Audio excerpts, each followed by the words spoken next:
Ok, donc je suis allé un peu vite en besogne. On va voir d'abord comment faire des images, comment intégrer des images, et aussi deux, trois petites choses avant d'attaquer notre projet avec les planètes qui tournent les unes autour des autres. Donc là, on peut effacer ce qu'on a vu avec Rotate, c'est bon, c'était pour l'exemple.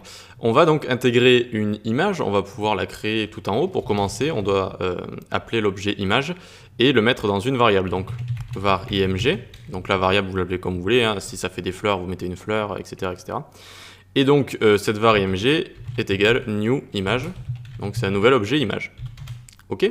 Ensuite il faut renseigner sa source, donc image.source est égal, on ouvre les apostrophes, et là donc si vous ne connaissez pas, c'est l'API Unsplash pour avoir des photos aléatoirement comme ça, d'accord. Vous avez juste à taper Unsplash random, c'est le premier lien, voilà. Pour faire vos tests de site quand vous codez, etc. C'est un outil très pratique, donc je vous le recommande. Vous avez juste à mettre du coup cette URL ici, et ça va vous donner des photos aléatoires.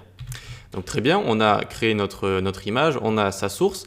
Maintenant, on va aller dans notre fonction init ici, et on va dire image.addEventListener, on lui rajoute un event listener. Quand elle aura chargé, parce qu'on va l'appeler, il faut qu'elle charge, d'accord. Donc quand elle aura chargé seulement, on lance la fonction, tac, ctx.drawImage. Tac. Et donc on va d'abord dans le premier paramètre dire l'image qu'on a envie d'imprimer. Donc c'est image qu'on a créé juste au-dessus. Et ensuite on va la placer à 50 sur x, 50 sur y par rapport à son coin supérieur gauche. D'accord, 50 sur x, 50 sur y. Donc voyons voir un peu ce que ça donne. Tac. On vient ici, on voit bien que du coup ça fonctionne. Donc là c'est normal, je vais vous expliquer pourquoi ça s'est enlevé quand j'ai baissé la console.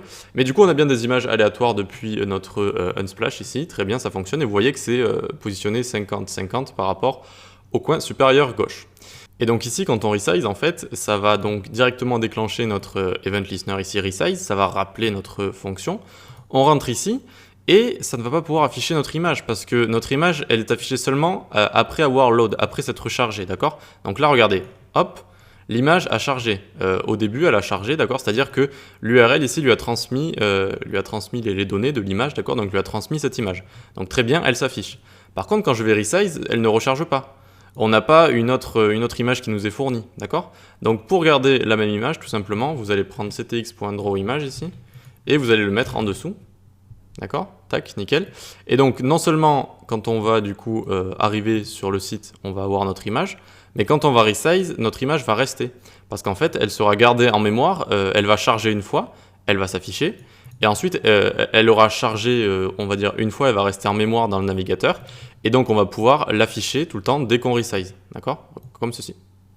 Voilà. Ok, donc on va se retrouver dans la prochaine session pour voir une méthode cruciale pour vraiment gérer nos animations. Allez, à tout de suite.